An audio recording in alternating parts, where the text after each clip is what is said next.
Welcome to a special edition of the Newsagents Question and Answers. Your questions, our feeble answers, and a great one to start with from Rodney.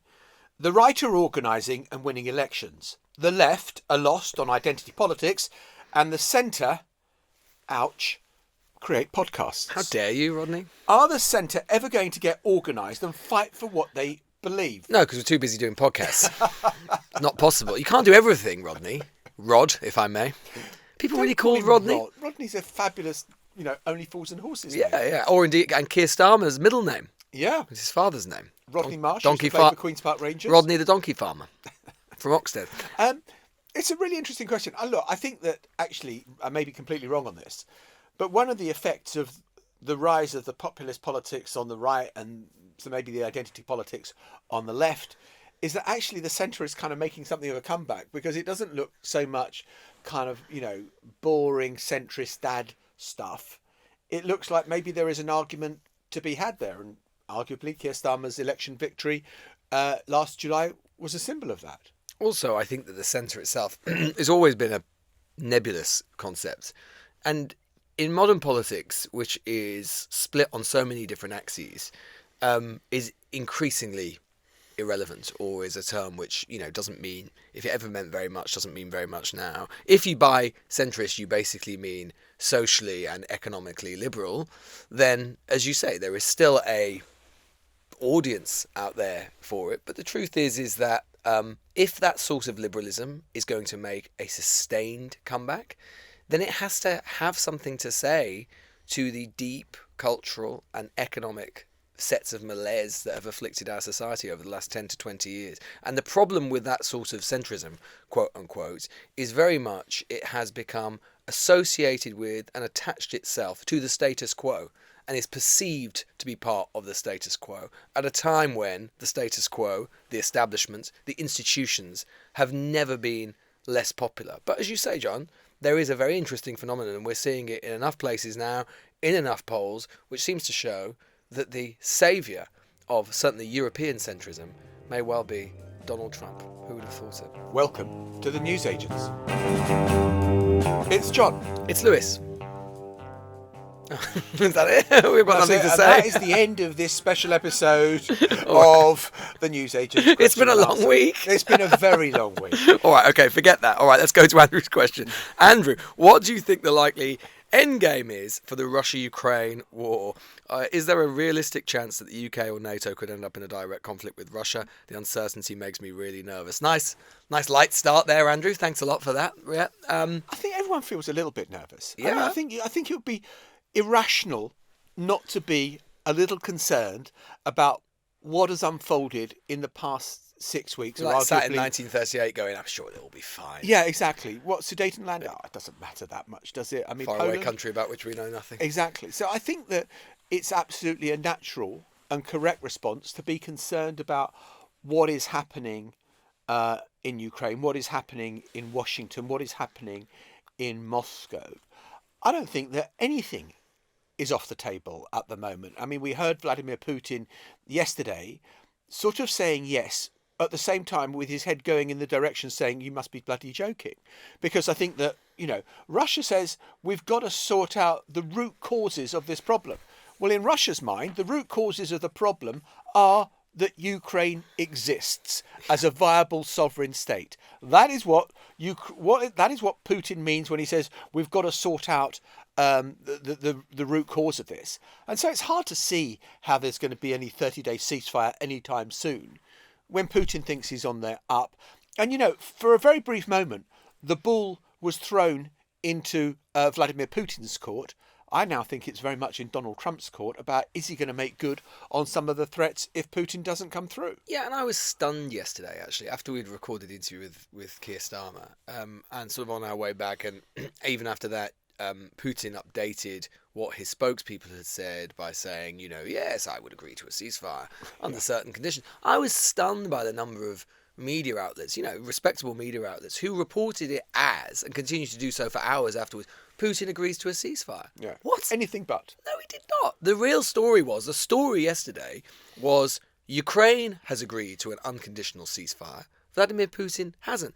All that Vladimir Putin did was to say that, sure, I'll agree to a ceasefire, so long as it's entirely on my terms and when I get everything that I want, which is just a variation on everything that he has always said. And as you say, John, and this is why I agree with you, I've always thought that this there was a narrative, after Trump won in November, people started to talk about, that he was going to end the war and so on. Obviously, he promised to do it quickly. The problem is you're trying to square a circle, which is almost impossible, because there are wars and there are conflicts which are relatively easy to mediate, in the sense that they are just about territory, or they might be about resources, or they may be about a genuine kind of grievance, whatever it happens to be. This has never really been about territory as such. It's not really just been about Donetsk. It's not really just been about where the border should be between Ukraine and Russia. It's, as you say, it's an historical grievance deeply seated within Vladimir Putin and within elements of the top of the Russian elite, which is still furious about the way that the Soviet Union fell and what happened in the 1990s in Russia. And that expresses itself particularly with regards to Ukraine, which they feel deep in their bones is part of their Eurasian empire. And it isn't about where the line should be. It is about at the very least, what they believe should be the complete subservience of Ukraine, the idea of it being a Potemkin puppet state to Russia. And you can't really mediate that. It's either Ukraine should exist as an independent sovereign state or not. And no matter how much political will Donald Trump has, it is very difficult to see how you get to an end state in the near future which satisfies what Russia wants, what Ukraine will accept, and what Europe will accept. Trying to find a middle point of that triangle is very difficult. It's always been difficult. And I don't really think we're that much closer on than we were, say, 6 months ago, despite all of the hype. Yeah, we've had optics. We have had the explosion in the Oval Office when Zelensky went to see Trump. We've had all the flurry of diplomatic activity in Saudi Arabia. But actually, both sides are where they were. Volodymyr Zelensky believes that his country, Ukraine, is a sovereign state with self-determination. Vladimir Putin does not. He wants it to be a vassal state with no independent armed forces, to be economically dependent on Russia and unable to forge closer links with the European Union or NATO. And there is the rub. I mean, there is a world where I started to think a lot in the last couple of weeks about the Korean War, and the idea that maybe the way that the Korean War ended could be something like that. You might see that this could be our version of the Korean War. People have, forgotten the Korean War. It's often the kind of a forgotten sort of mid-20th century conflict for obvious reasons. But to cut a very, very long story short, it ends because America basically forces what became known as the South Koreans to stop fighting. They wanted to keep fighting, but the Americans said, no, this has got to stop. But we will basically accept the borderline where it is, a border that still exists to this day, and we will enforce it with thousands of American troops, right? That's the kind of bargain. Now, you could imagine a world in which Zelensky could accept that. He might not formally accept the de facto border of where it is today, and no other European state might formally accept it, but it becomes the de facto border. A frozen conflict. A frozen conflict. And that might be unlocked, as it was in Korea in the 50s, by American troops, tens of thousands of which still are in South Korea to this day as a legacy of that war. But the difference is here that Trump is not willing to put his money or his men where his mouth is and do an Eisenhower, do a Korea. And so it's hard to sort of see how it unlocks. And the other thing about that scenario, which goes exactly to Andrew's question about the chances of UK or NATO forces policing this, the gap from one side of the Korea to the other side, i.e., the demilitarized zone or the kind of frozen conflict line, is a fraction of the size of the Ukraine-Russia border. So you really are talking huge numbers of troops if you're going to police a line that, stretches all the way across, that separates Ukraine and Russia. And that will demand even greater resources, which the Europeans don't have at their fingertips, and would require massive air cover as well in case of incursions. And the Americans, for the moment, don't seem willing to support that. So an awful long way to go before this makes progress. Ross asks, as Trump continues to flood the zone in America and here at home, what are the stories that are bubbling under the surface right now that you think aren't getting enough attention? Which is a good question, and because it always happens, and we've talked about it before. We're very conscious that on the show at the moment, there probably is only one story in town, and there's huge interest from all of you in that story. So we can't apologise for it in a way, because it is everything else does pale into some triviality almost by comparison to the sort of just massive historical events of the last few weeks and months. But they still continue to, obviously, important stories on the domestic sphere continue unabated. There's one that I, have actually reported on for quite a long time, but I think it's getting even worse, and I'm sure some people listening to this will have been affected by it. And it's started to bubble up a little bit again in the last couple of weeks for various reasons that probably don't need to detain us. But it's the service charge scandal. Have you seen this, John? Some people listening to this might know most leasehold blocks of flats which have been built in the last 10, 20, 30 years before, they will very often have service charges associated with it. It remains a largely unregulated part of our housing sector.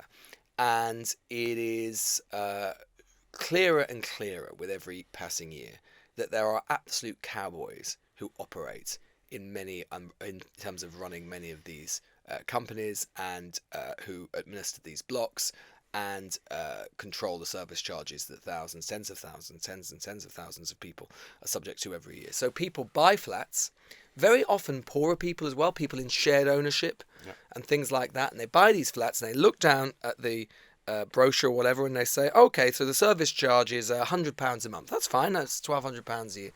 And then the next year, or maybe the year after that, they get a letter through the door and they say, oh no, it's now going up to £250 a month.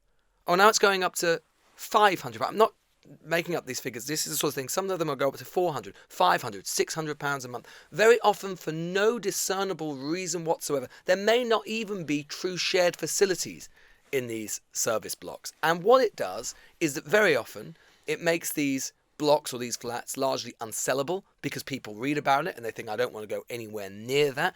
And the asymmetry of power between the freeholders and the people who run the service charges and the people who actually the leaseholders is so large, these people have no choice but to pay it. And there has been a campaign for a long time to get the government to do anything about it. The government's making noises about it, but is not doing nearly enough. So there's just one example of stories which aren't getting enough attention at the moment.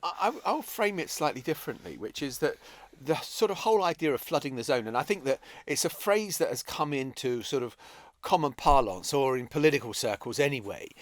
And it's Steve Bannon's sort of great theory, Donald Trump's sort of brain, who was the strategy chief of the first term when Trump first won the election and then quickly fell out with Donald Trump, but it's still very much there, which is that you're fighting a war on myriad fronts at the same time, so that journalists, people trying to hold the government to account, the administration to account, don't know which way to look because there are so many shiny objects flying at them at all times. And the thing I sort of sometimes worry about is we don't pay enough attention to any of the subjects individually because we're going from one, oh my God, look, it's Donald Trump is wrecking the education department, or he's closing down USAID, or what's happening here, what's happening there. Look at the corruption at the very start of this administration with the Trump coin.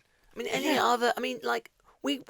is very likely with all of those digital currency that the Trumps, Melania and Donald Trump put out there at the start of the term, with a massive conflict of interest that was clearly apparent given he was going to be regulating this in very short order. We don't know who's buying this stuff. There are loads of people saying that foreign states will have come along, malign states will have come along and bought up huge quantities of it, potentially to have leverage over the President of the United States, because you're basically enriching him directly, or it's an indirect way of enriching him. But again, any other president, any other time, we'd probably still have been talking about nothing else for the last 2 or 3 weeks. But it was just yet one drop in the Trump sea of noise. I mean, you talk about corruption. I mean, there is so much that you kind of think, well, hang on, whoa, we've got to focus on this. And it's gone. There was a guy who was facing criminal charges for fraud, who bought £25 million worth of Donald Trump Bitcoin. Charges dropped. Yeah, I mean, I yeah. mean, you just think, what? Yeah, That has to be, you have to kind of raise an eyebrow at that. You have to be able to hold that to account. And yet, the next shiny object, the row with Zelensky, whatever else he's doing, the battle over tariffs, it's going to be 200%.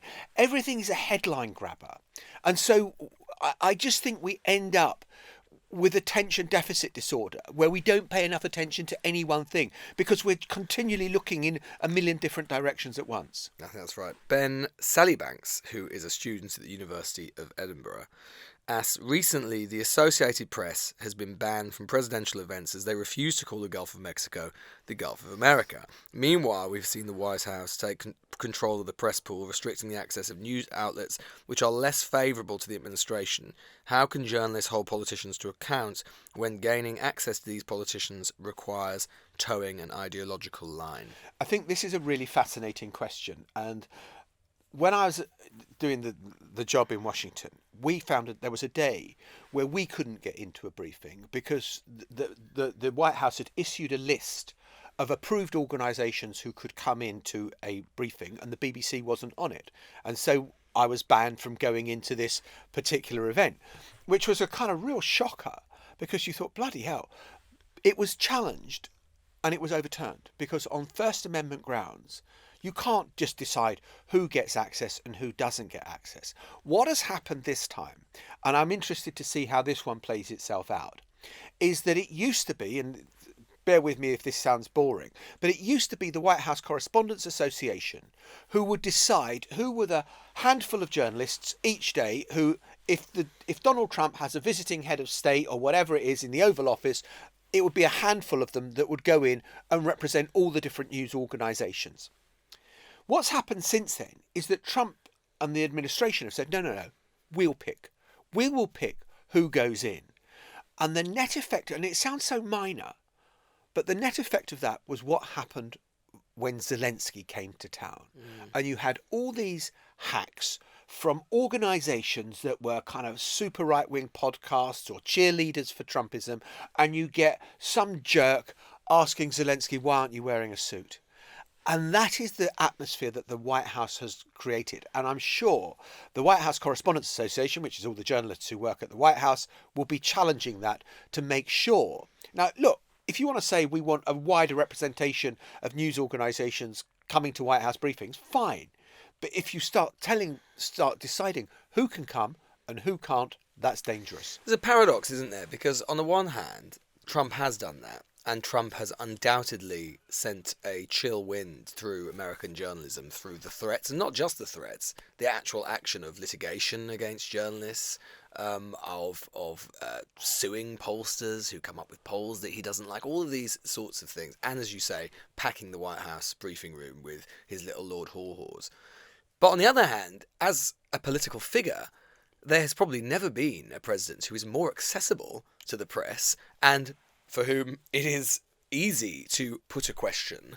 Admittedly, he may dismiss it or he may mock it and very little touches him. But, you compare him to Biden, for example. I mean, Biden barely did a press conference, particularly after the first 18 months, right? Trump is never off the television. He's never not talking to journalists. He loves talking to the media. He loves being in the media. He is the media, well, not just, traditional media, television media, social media president, right? He is a creation of and an infusion of blood, presidential blood, for the media. So there is a paradox there, but I think so much of that, what it comes to, is no matter how much scrutiny that there is and how much of possibility and availability there is to talk to Trump, which there is quite a lot of for journalists who are covering him, the truth is, of course, is that so little ever touches him.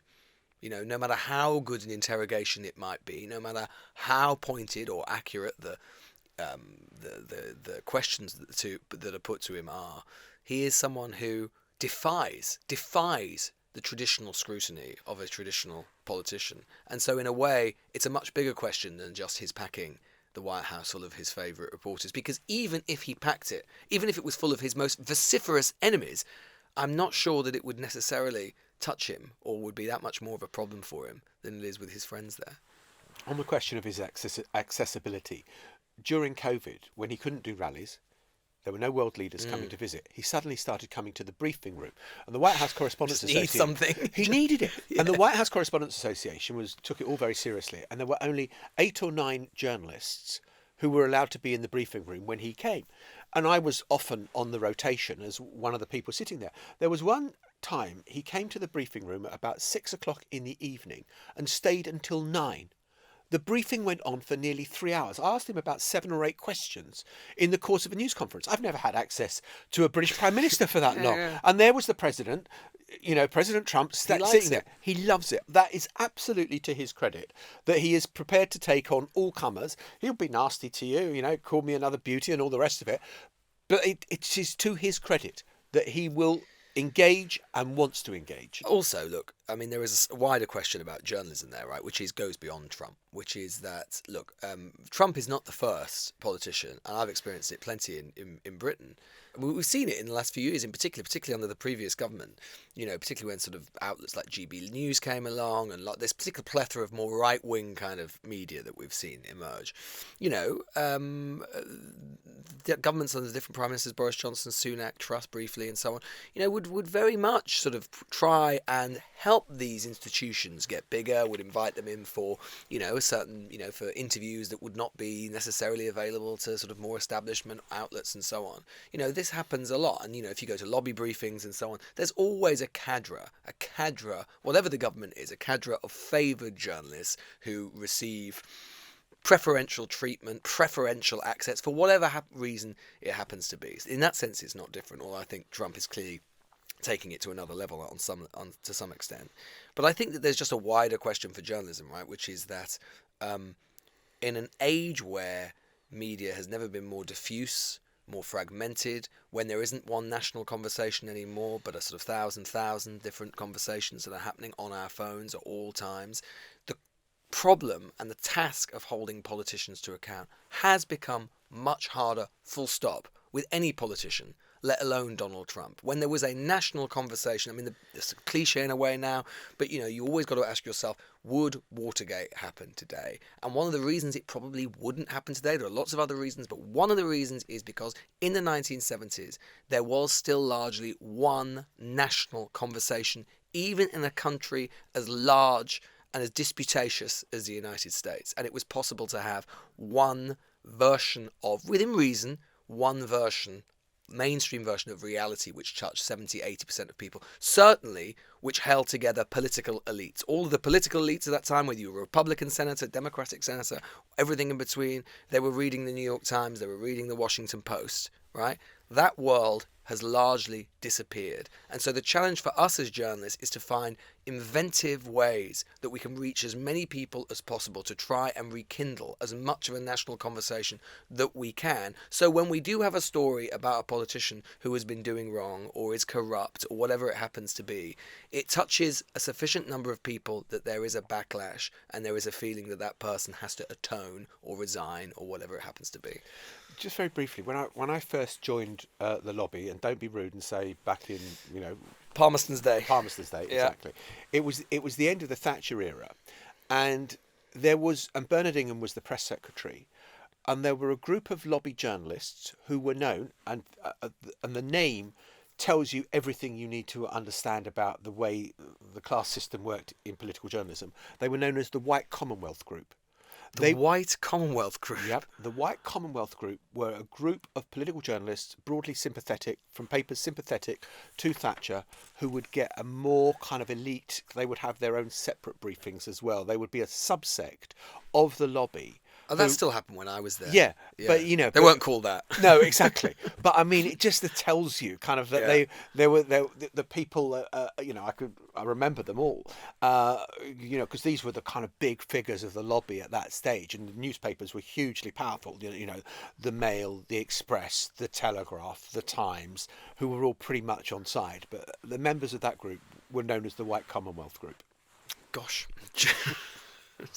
Sounds like, actually, the White Commonwealth Group could well actually relate to this next question. Jamie Krell says, "Hi team, your Manchester show is brilliant. Thank you, Jamie. Quick question, with Reform UK seemingly imploding, do you think Rupert Lowe could jump ship to another right-wing party like UKIP or Lawrence Fox Reclaim? Or maybe the white Commonwealth group. Yeah. And what does this say about the broader state of the right-wing political landscape in the UK? I suppose that on the far left and on the far right, there is always that Life of Brian element. Yeah. You know, there's the People's Front of Judea and there is the Judean People's Front. And they are kind of 57 varieties of Trotskyite or Maoist. And you're seeing that same schisms breaking out on the far right of British politics. That's always been there for them. And it's always been there for them as well. That, you know, the National Front becomes the BNP, becomes the English Defence. You know, there's always been that element. And it's really interesting to consider why, just as a sort of aside, just because it's quite interesting, it's interesting to consider why that is, right?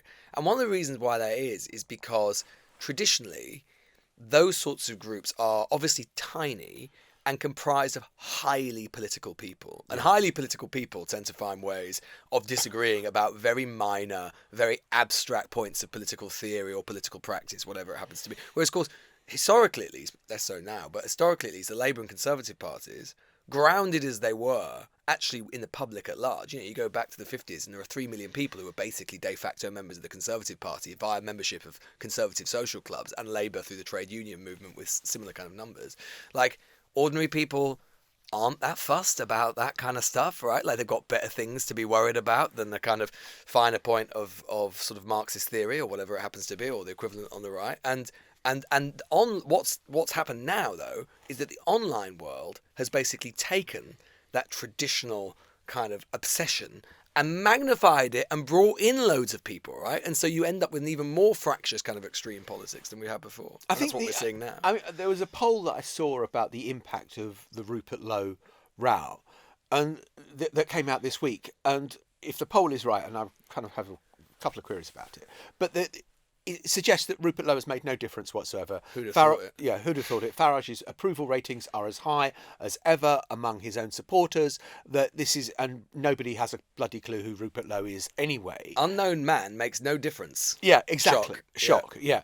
And so I think that probably the Rupert Lowe thing is entertaining and it's good to munch through a bowl of popcorn with, but I'm not sure it's making a huge difference to politics. I mean, the real battle that's going on, it seems to me now, and we touched on it the other day on the podcast, is Nigel Farage wants to make the Reform Party much more electable. And he needs to move a bit towards the centre, towards getting disaffected Conservative voters on board to do that. You've got purists like Rupert Lowe, who are kind of very right-wing, mass deportations, even though you don't quite know how that would work and how you would organise the mass deportation of millions of people who are living in this country, who just think, no, you've got to stay pure.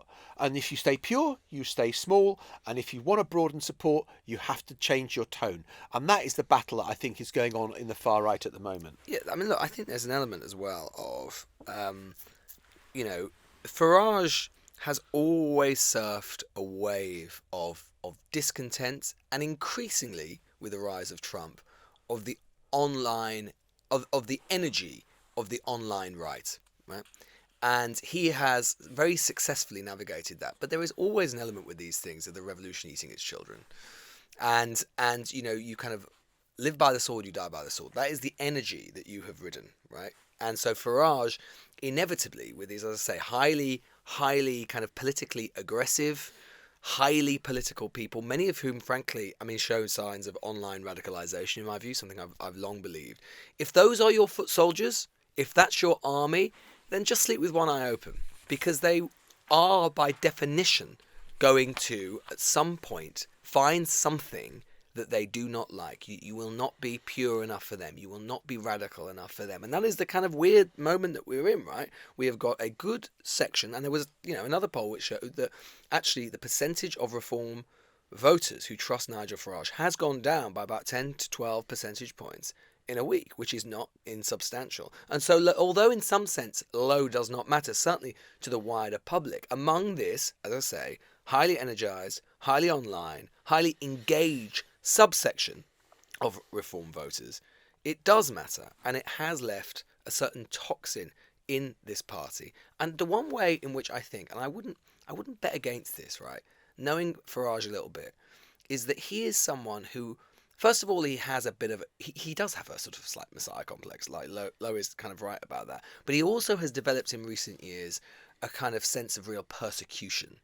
That everyone is always out to get him, and that everyone is a bit sort of useless apart from himself. And I would not be surprised. He's always been quite torn about whether he wanted to get back into the political arena in the first place. Quite enjoyed his life in the media and travelling around the United States.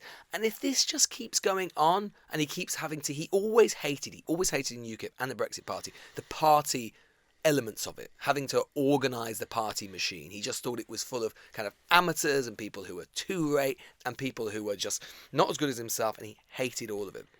And if this goes on, there's part of me that thinks he might look ahead, think, God, the next election might not be till 2029. I can't be bothered with this, and walk away. Yeah, I don't know about you, Liz, but I've had a number of dealings with him over the years.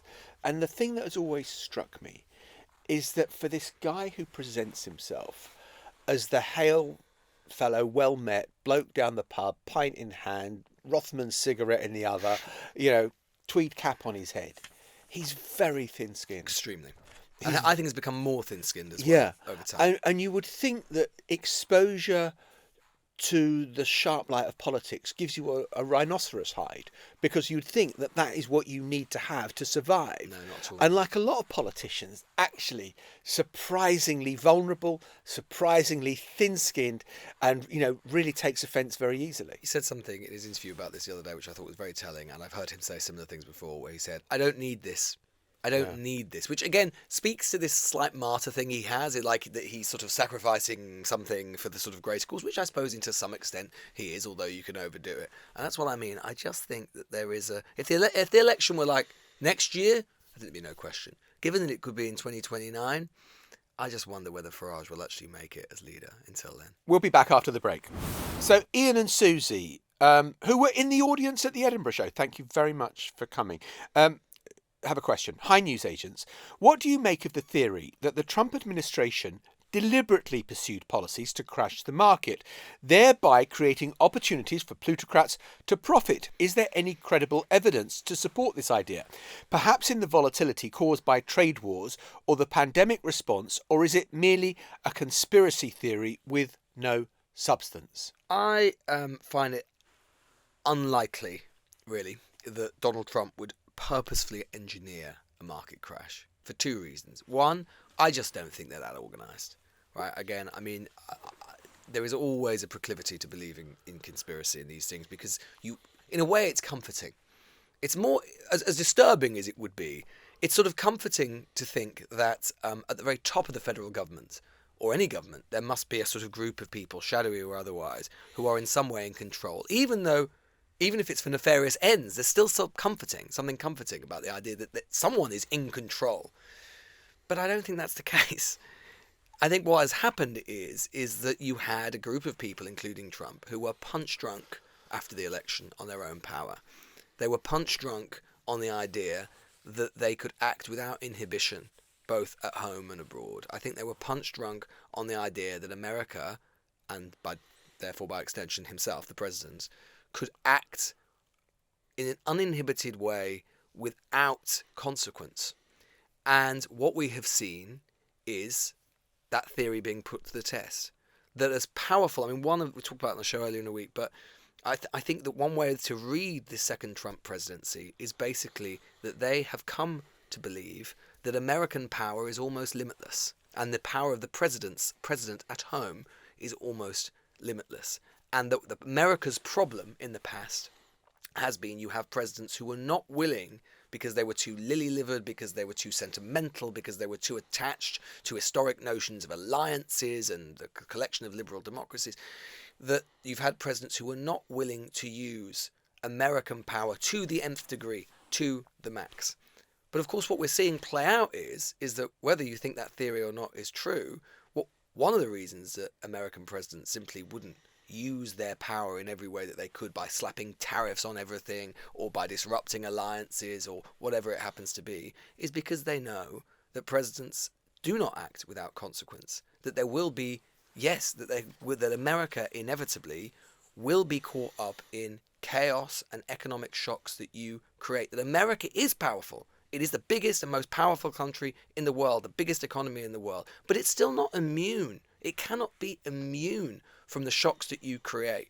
And so what we've seen is massive market instability, because right now the American federal government, via the presidency, has created an economic environment which is probably the most unstable since 2008. If you were an American investor, why would you invest in anything right now? You would just hold off. You'd think, let's just see how the pieces settle.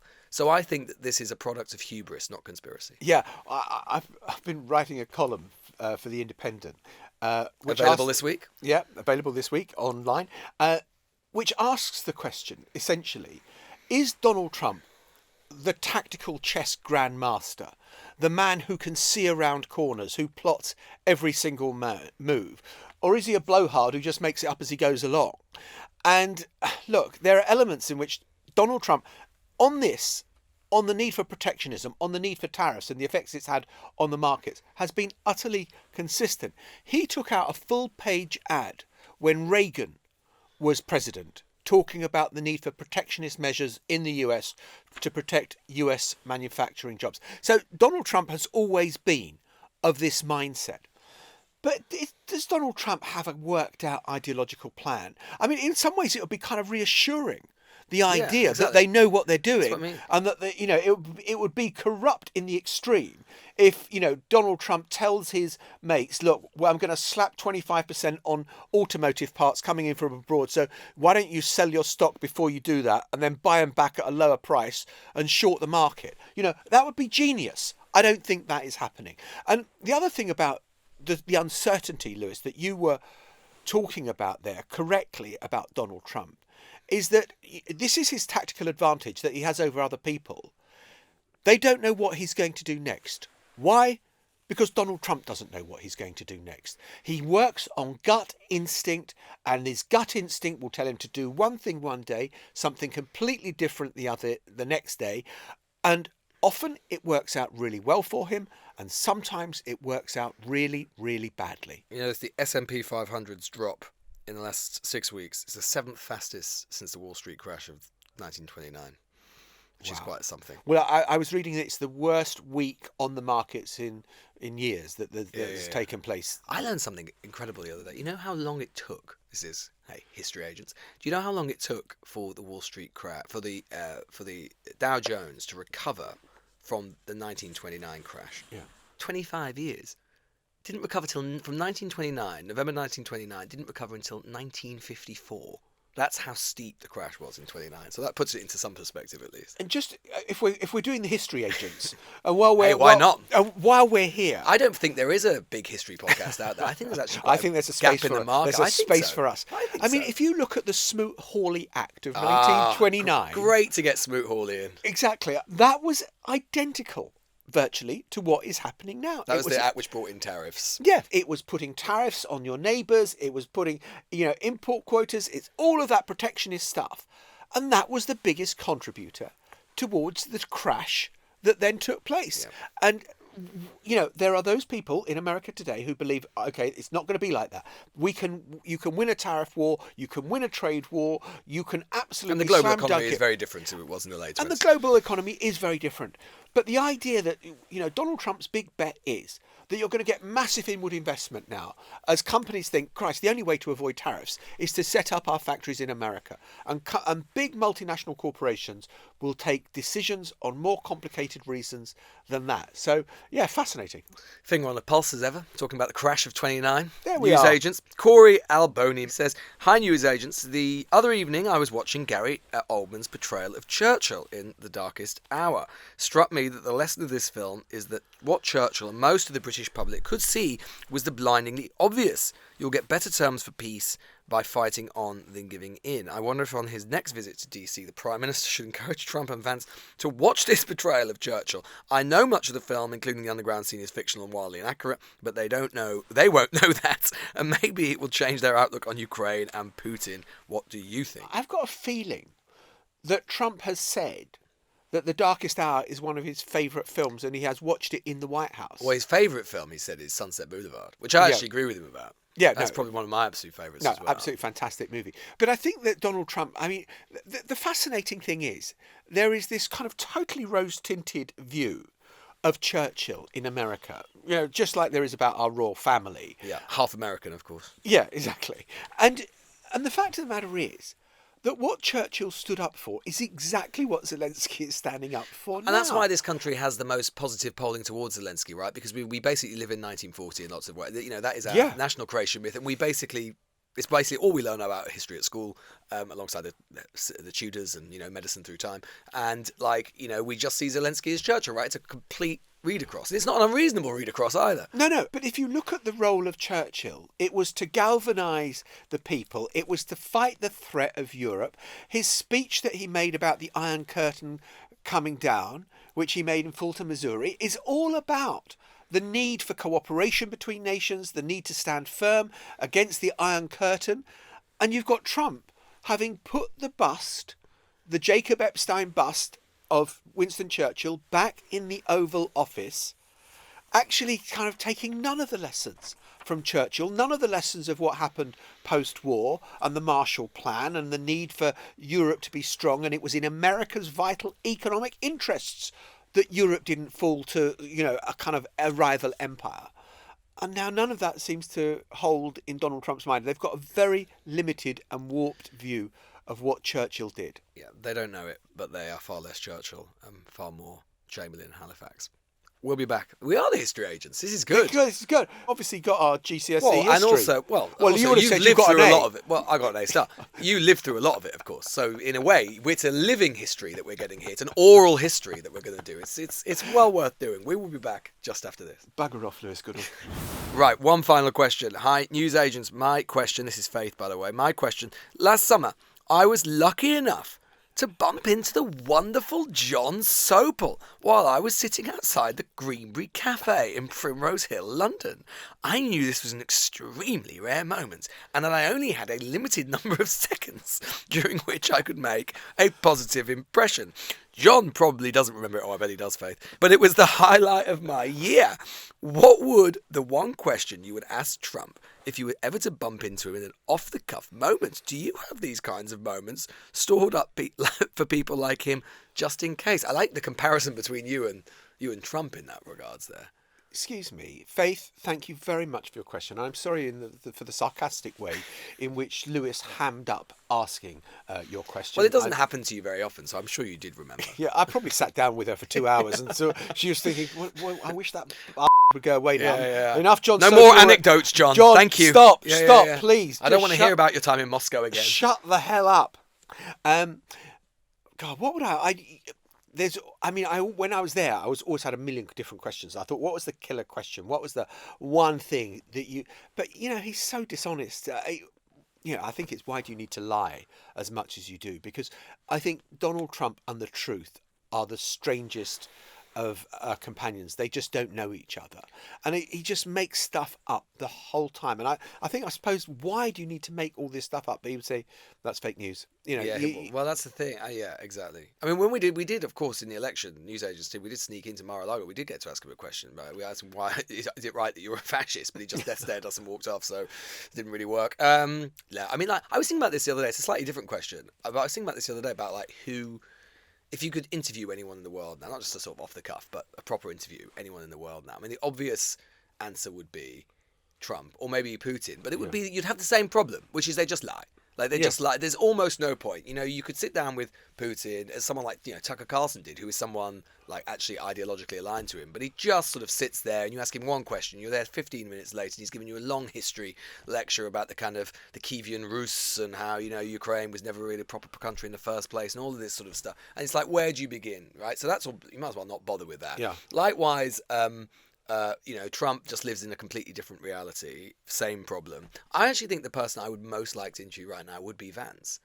Because I think Vance he's an interesting character, and he's someone who has fully signed up to the agenda, but he is much more, you can land a glove on him in a far more successful way because he does not have the Trump Teflon quality to him. And he lives just about enough in reality or you can sort of attack him with reality that he doesn't have the ability yet to just sort of shrug it off. And I think he would be a genuinely fascinating character, not least because you just want to get at the ideas like, do you really believe any of this bullshit?